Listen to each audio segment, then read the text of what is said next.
কাজ করতে গিয়ে কি করি, যেমন আমরা নাম ঠিকানা বা কোনো কিছু লেখার পরে ক্লোন দিতে হয়, তো ক্লোন দেওয়ার পরে আমরা এই ক্লোনের সিরিয়ালটা মেলানোর জন্য আমরা সিঙ্গেল স্পেস বার চেপে চেপে এগুলো আমরা লাইনটা ঠিক করি। তো আজকে আপনাদের সাথে শেয়ার করবো কীভাবে এক ক্লিকে আপনি এই লাইনগুলো ঠিক করতে পারেন, অর্থাৎ সেম লাইনে নিয়ে আসতে পারেন।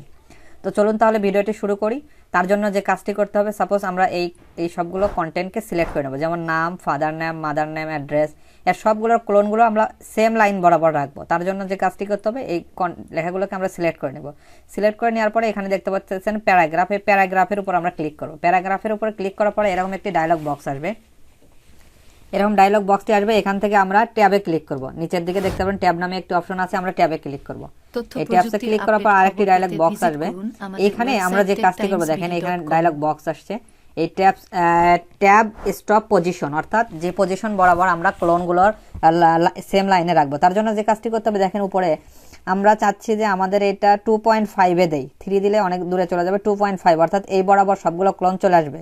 তো তার জন্য কি কাজ করব, আমরা এখানে 2.5 দিলাম, 2.5 দিলাম, ঠিক আছে।